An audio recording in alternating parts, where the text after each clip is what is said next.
Okay, let's jump in. Working in teams. It's a massive topic, isn't it? Everywhere you look. Corporate world, community stuff. And based on this stack of sources we're digging into today, it seems absolutely foundational for certain really challenging long-term things, what these sources call pioneer gospel work. That's right. And this isn't just, general team dynamics.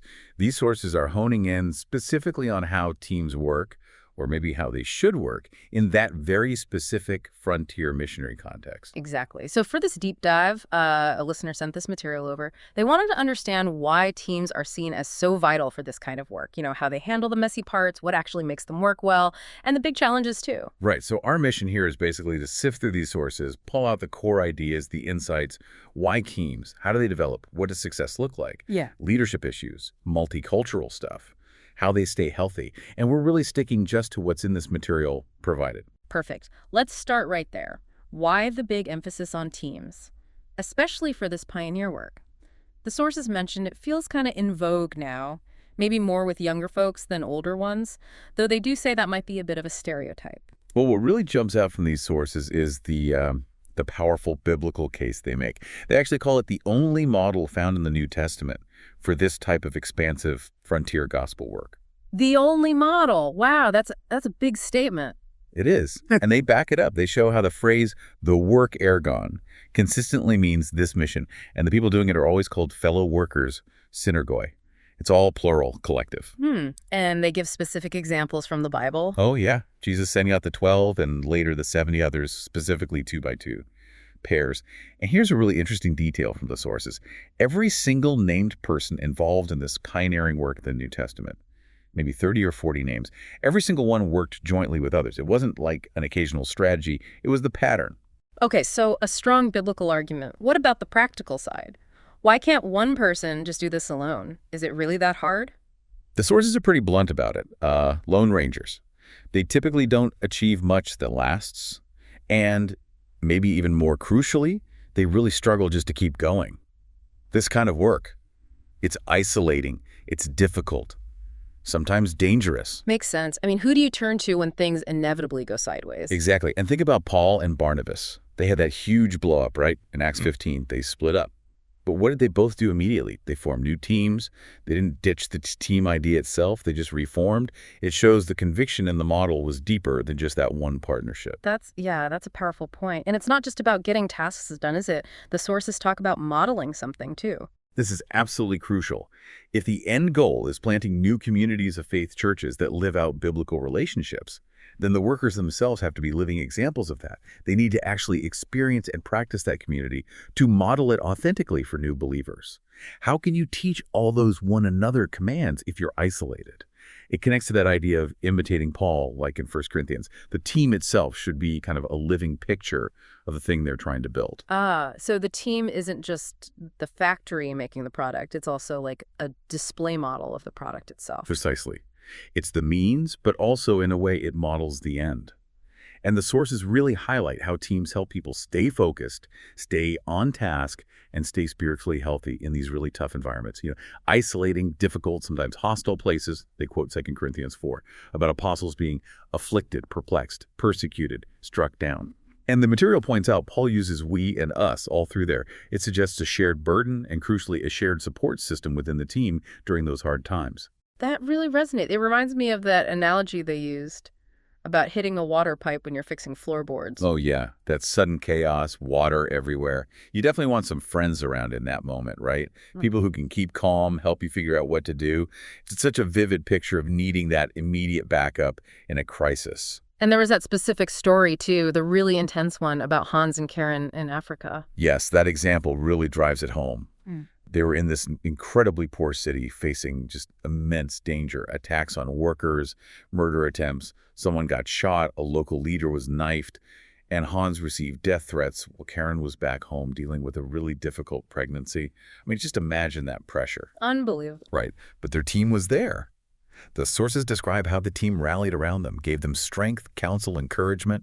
And because of that team support, Hans and Karen managed to stick it out through that storm. They stayed, saw amazing fruit, dozens coming to faith, a new church planted.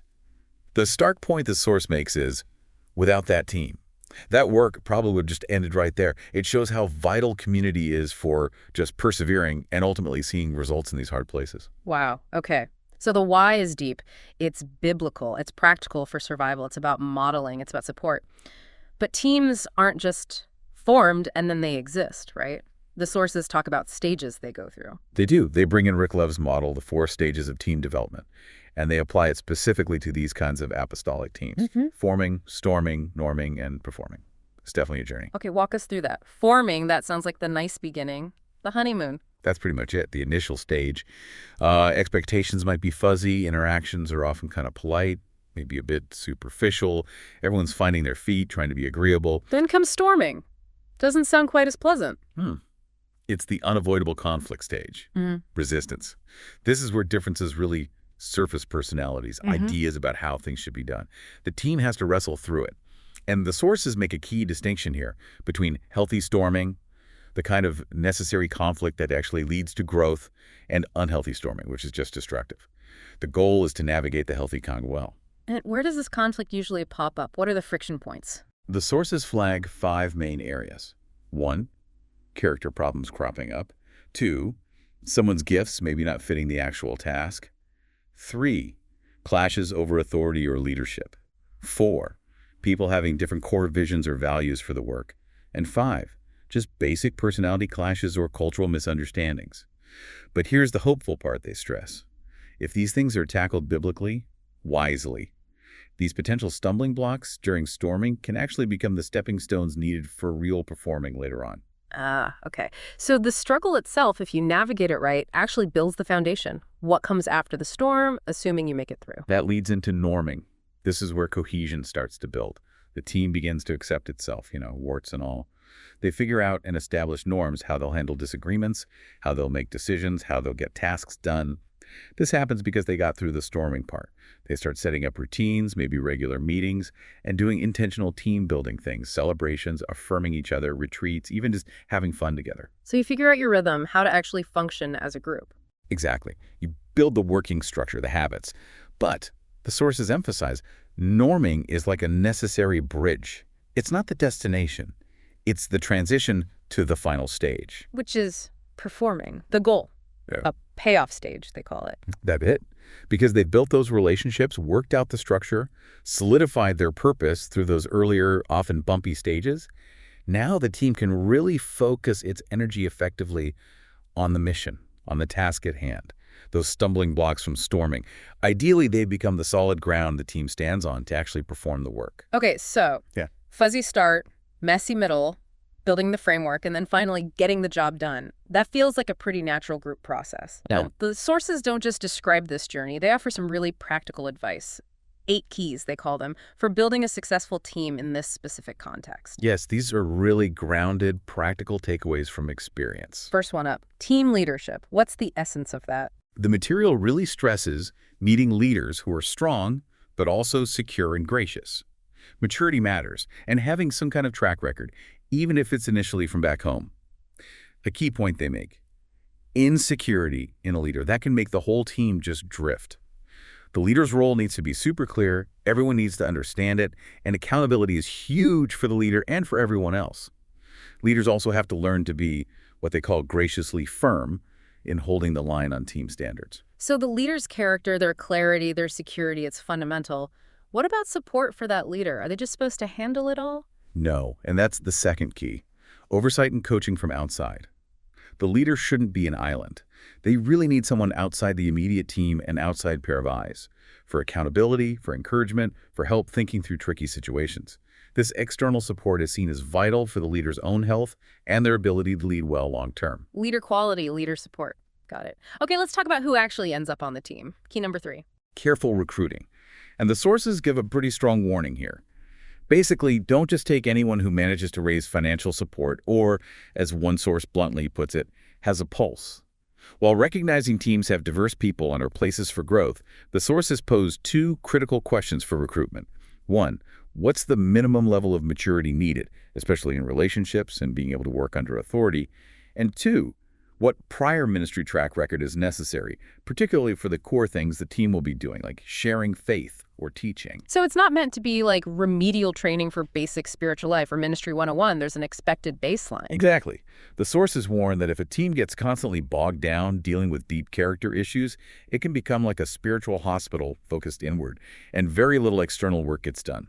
Apparently, a common regret among team leaders is recruiting too hastily and getting the wrong fit. They also mentioned trying to ensure someone with apostolic gifting is part of the team if possible. Okay, recruit wisely. Makes sense. What about once people are on the team? How do those relationships work? Key 4. Godly relationships and unity. And the good news, the sources say, is that most teams can get there eventually, and the whole process refines people. The key nugget here is about being realistic.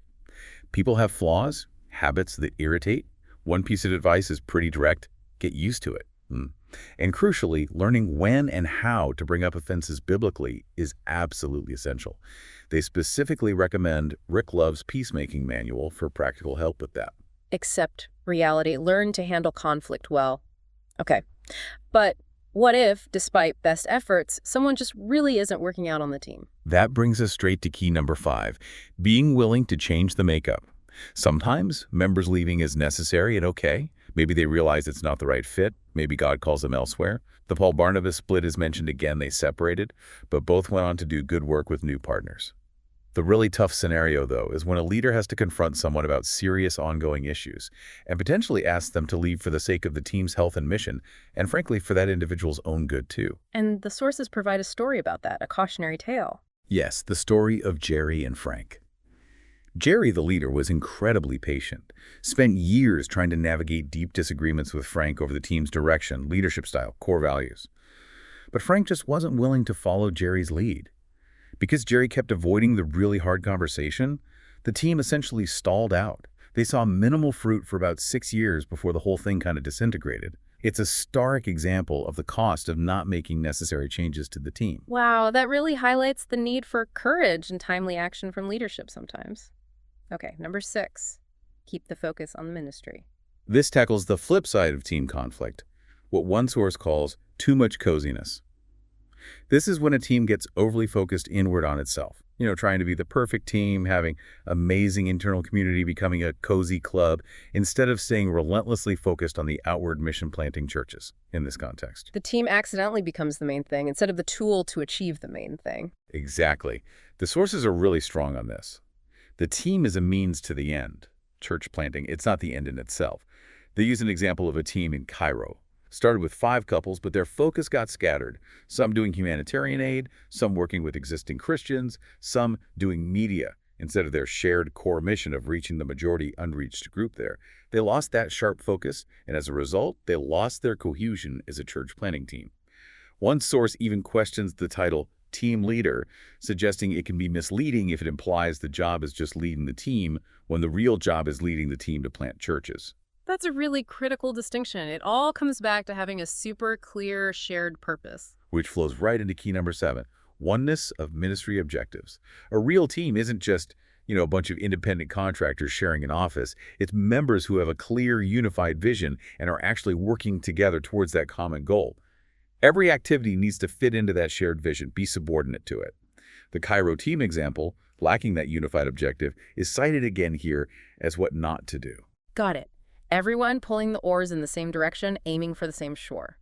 Okay, finally, number 8, strategic use of time together. How should teams actually spend their precious time when they do meet? The sources emphasize 3 absolute essentials. First, studying the Word together.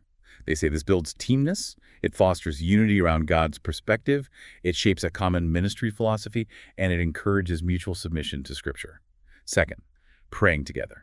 There's a very honest admission in the material about how easily this gets neglected and how ministry often suffers as a result. They note a really strong link between teams that prioritize prayer and teams that see significant fruit. That connection, prayer, and fruitfulness, that's powerful. It really is. And third, communicating and planning together. One source quotes an Armenian bishop, Hey Caspesian, who saw planning itself as a great act of faith. Making decisions, especially about direction and strategy, needs to happen together. People need to feel heard, to have ownership. Aiming for consensus is best. And a warning, don't try to cram word study, prayer, and planning all into one rushed meeting, because prayer, That's almost always the first thing to get cut short. Dedicated time for team prayer is vital.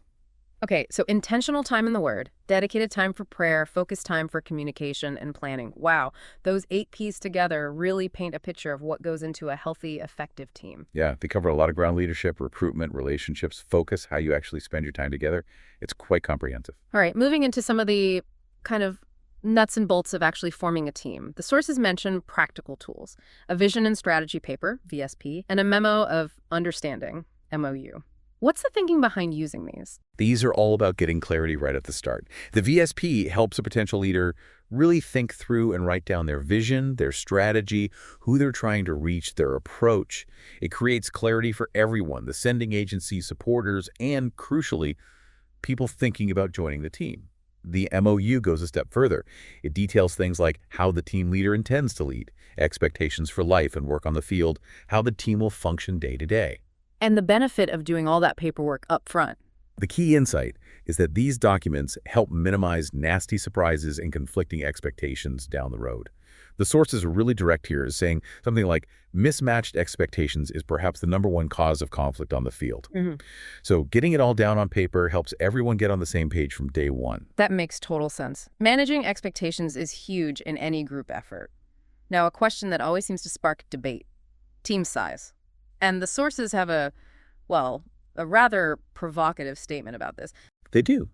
They quote a well-known church planting movement expert saying, "Team size is inversely proportional to church planting fruit." Wait, inversely proportional, meaning smaller teams tend to see more fruit. That sounds backwards. It does feel counterintuitive to a lot of people, especially those who really value teams. But the reasoning presented is pretty compelling. The argument is, larger teams inherently require and end up investing a huge amount of energy just managing themselves, focusing inward on all the intra-team relationships and dynamics. We use this analogy. 3 people have 3 relationship links to manage, 4 people have 6 links, 5 people have 10 links. The complexity just explodes exponentially as you add people. And all that energy spent looking inward, that's energy not spent focusing outward on engaging local people, learning the language deeply, understanding the culture, which is, where the fruit actually comes from. So the team's own internal gravity can pull focus away from the external mission. Exactly. And the sources back this up with personal experience. One leader talks about managing a 15-adult team in Egypt, where a massive chunk of their time went into just managing the team itself, not direct ministry with Egyptians. They contrast that with a team in Central Asia, the Wilsons and Hortons, who were often just one family unit. Because they were so small, they're kind of forced to dive deep into the local culture and build relationships outside the team. And they saw significant fruit. That's a really telling comparison. Yeah. What about the idea of needing all the spiritual gifts on a team? Does size relate to that? Do the sources say you need a big team to cover all the gift bases? They actually push back on that model a bit. They point out that many New Testament teams were just 2 or 3 people. They clearly didn't possess every single spiritual gift between them. They suggest maybe a few core gifts like teaching, leading, maybe faith form an irreducible core for this kind of apostolic work. The idea that adding more members just creates the need for more members to care for the existing ones. That reinforces the inward focus problem again. Now, they do acknowledge one leader in Mexico City did successfully recruit specifically to fill gift gaps on his team, but the overall caution about size leading to inward focus seems to be the stronger theme. Okay, so the bias in these sources seems to lean towards smaller, often being more fruitful for pure church planting, but they do acknowledge some situations where a larger team might be the right call. Yes, definitely. They list 4 specific strategic reasons why a larger team might make sense. 1. If the leader is just unusually gifted at managing big groups and channeling people into effective specialized roles. 2. If a major goal is intentionally mentoring and training less experienced workers over several years, maybe with the aim of spinning off new teams, later team reproduction. 3. If the strategy involves operating not as one big unit but as several smaller squads, each focused on planting a church in a different area or segment of the population.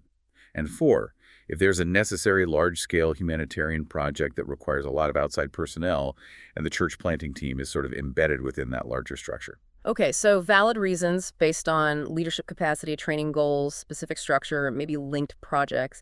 But the default shouldn't just be bigger is always better if the core goal is church planting fruit. Precisely. It's about matching the size and structure to the specific strategy and the leader's capacity. Let's dig a bit more into leadership styles. The sources talk about organizational versus organic patterns. What's the difference, and which one do they lean towards? Right, two distinct approaches. The organizational style is described as being based on position, on power. Authority is seen as permanent. The leader might demand allegiance, is often assigned by someone higher up, tends to make decisions unilaterally, and kind of guards leadership functions. The organic pattern, on the other hand, is more functional, based on gifting. Authority is limited and has to be earned through trust. The leader is accepted by the team, focuses on building consensus, and actively shares leadership functions, empowering others. And the sources clearly favor the organic style for these missionary teams. Why is that? The main insight is that the organic model just fits better with the realities of missionary work. You need flexibility, mobility. Roles often change or need to phase out as local leaders emerge. Organic leaders are better positioned to delegate, share power, and make the most of the whole team by using everyone's complementary gifts. They prefer consensus, but importantly, they can still make tough calls when needed. So it's more adaptable, more collaborative, built on earned trust. Exactly. And the sources strongly connect a leader's experience, especially prior experience in actual church planting or similar cross-cultural work, to their ability to handle the inevitable crises that pop up in pioneer settings.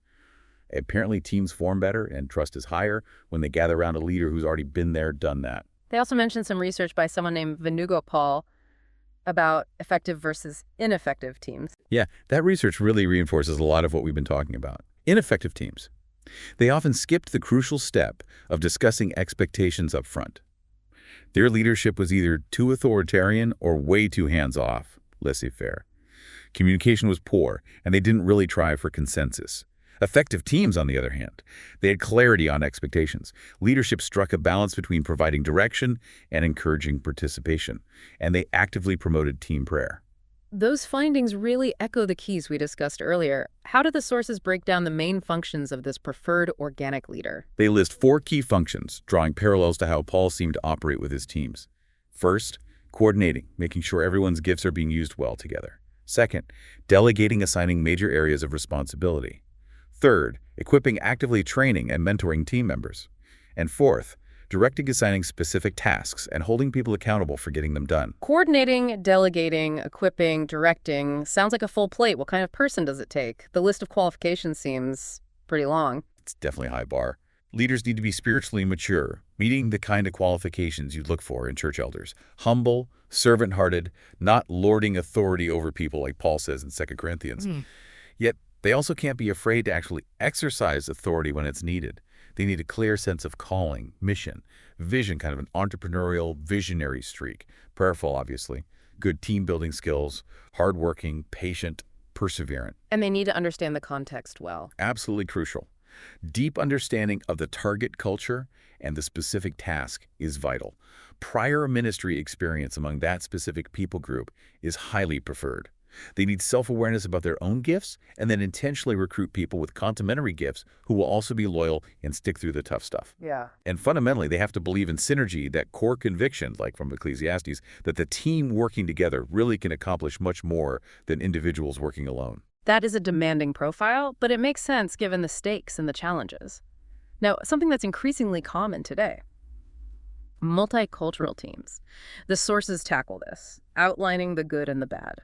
Yeah, multicultural teams are definitely a growing reality in missions, and they bring huge advantages. Yeah. They better reflect the global nature of the church today. They can challenge assumptions of cultural superiority. There's huge potential for mutual learning. They model unity and diversity, which is powerful. They can open doors into different segments of a society. They bring broader resources and perspectives, and they help counteract the old idea that Christianity is just a Western thing. Those are really significant benefits, but I imagine they also add layers of complexity. Oh, absolutely. The challenges are real and significant. Conflicting expectations about everything, values, leadership styles, communication norms, cross-cultural misunderstandings are almost guaranteed. The sources list some common friction points, assuming the majority culture's ways will dominate, or the leader's culture. Assuming English will just be the default language. Different views on whether only men can lead or the role of wives on the team, how salaries are set, based on home country versus local context, preferences for top-down versus collaborative leadership, lots of potential pitfalls. Wow, yeah, a minefield of potential misunderstandings. So, can these teams actually work well? Can they be healthy and effective? The sources say yes, absolutely. Healthy multicultural teams are possible, but they require a lot of intentionality. Things like really good orientation up front, mature, humble leadership, a servant attitude from everyone involved, patient communication, lots of it, and a real desire from everyone to keep learning about each other's cultures. Teams need to proactively carve out time to discuss this sensitive stuff: finances, lifestyle differences, sharing resources, how decisions get made, core values, language use, often needing to consciously prioritize the host culture's values and language when possible. So, it takes deliberate effort to bridge those cultural gaps. Do the sources boil down the keys to making these teams work into a few main essentials? They do. Three main things. First, cultural understanding. This means intentionally making space to share and really listen to understand each other's expectations, opinions, hopes, fears. It's about learning to navigate things like different nonverbal cues, different assumptions about lifestyle, different communication styles, direct versus indirect, for instance. Practical suggestions include allowing extra time for team building, creating a specific conflict resolution agreement up front, empowering all members to call a meeting if they feel something needs discussing, sometimes using an external facilitator for tough conversations, and building in more frequent evaluation and check-ins than you might with a monocultural team. That sounds like a serious commitment to communication and empathy. What's the second essential? Commitment to community. This is highlighted as maybe the single most important factor for a multinational team survival. It's about intentionally fostering a genuine sense of community. That includes feelings of belonging, members feeling they have influence, feeling their needs are being met through the group, and building that shared emotional connection through shared history and experiences. This takes real time and effort. A key attitude they mention is others orientation, genuinely valuing the other members, being willing to sacrifice personal preferences for the good of the team. That sounds ideal, like the perfect team environment. But the sources also include a warning, even about strong community. Yes, this is a crucial balancing act. Too much cohesion without enough accountability can lead to problems. Two specific dangers mentioned are social loafing, where some members slack off because they assume others will pick up the slack, and groupthink. Groupthink is where the desire for harmony becomes so strong that it overrides critical thinking, suppresses dissenting opinions, and prevents the team from considering alternative ideas or potential problems. So that commitment to community has to be paired with healthy accountability structures and an environment where people feel safe to think independently and challenge ideas respectfully. Healthy community needs both grace and truth. Got it. And the third essential for multicultural teams. Complementary gifts and roles. This goes back to understanding and effectively using the diverse gifts that different members bring.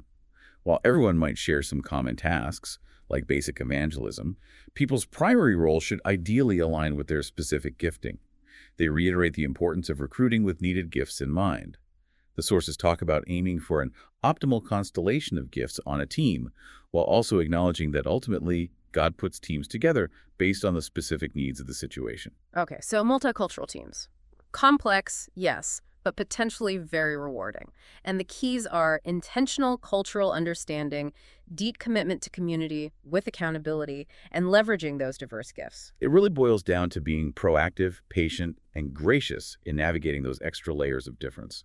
Let's circle back quickly to conflict. We talked about it being part of the storming stage. The sources really seem to hammer home that conflict is just part of team life. Yes, unavoidable. Absolutely unavoidable. And it can be devastating if a team isn't ready for it. The sources stress needing a sound theology of conflict, meaning understanding that not all conflict is automatically sinful. Sometimes it's necessary. The goal isn't to eliminate conflict entirely, but to learn how to manage it constructively, minimize the damage, drawing on principles like those in Ephesians 4. And having a plan for how to deal with it is something you should figure out during team building. Exactly. Knowing that conflict is a natural, even cyclical part of the team journey helps people not freak out when it happens.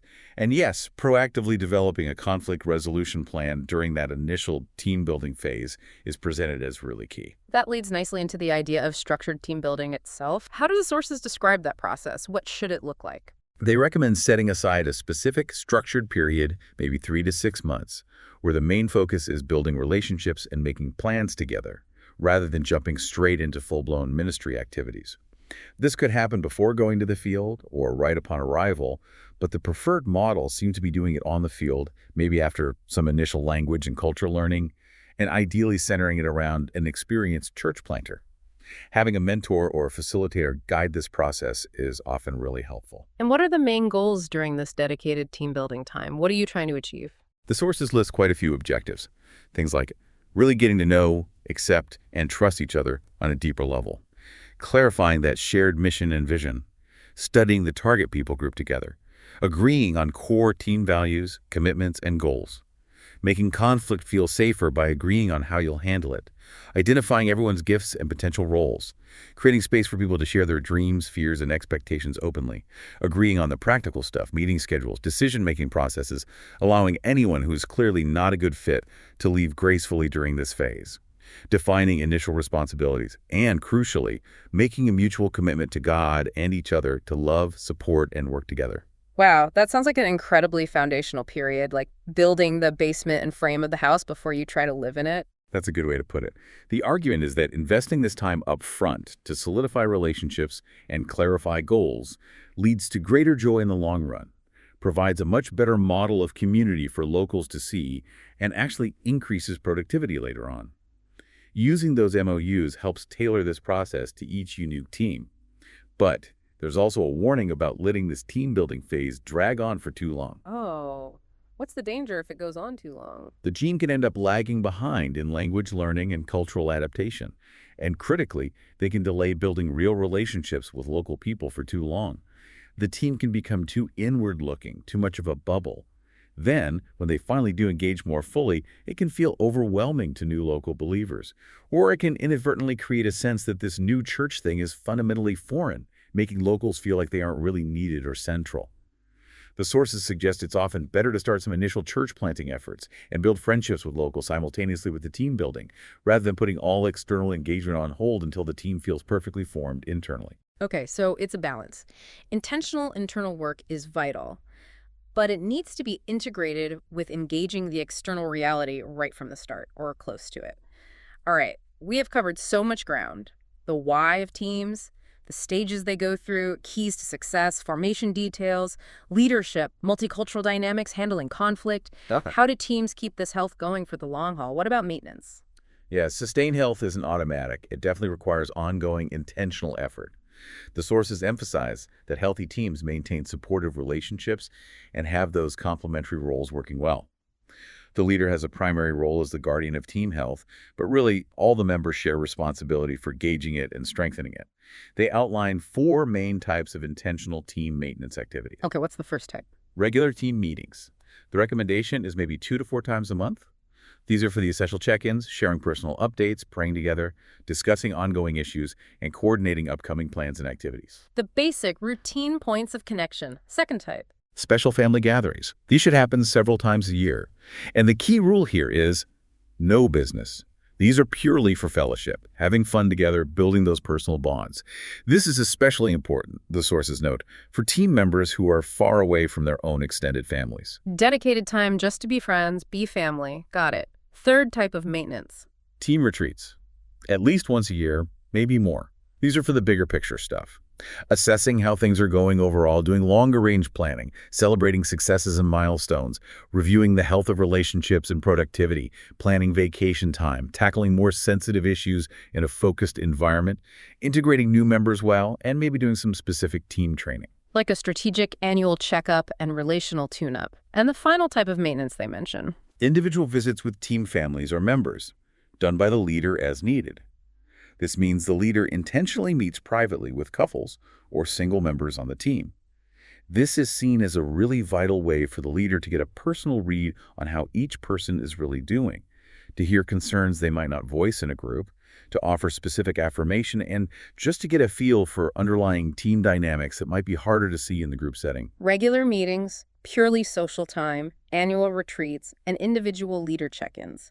That sounds like a really well-rounded system for actively nurturing the team's health, both relationally and strategically over time. Yeah, it's about consistent, varied investment across different levels, the whole group, smaller social settings, and the individual level. This has been such a rich exploration, pulling out so many different facets from these sources about teams. It's really clear they aren't presented as, some kind of magic bullet or a guarantee of easy success.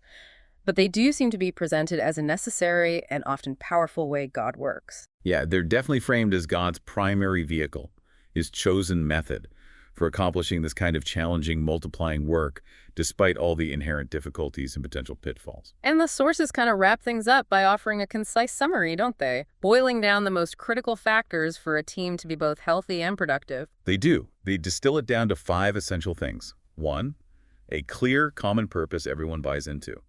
2, an accepted, competent, and trustworthy leader.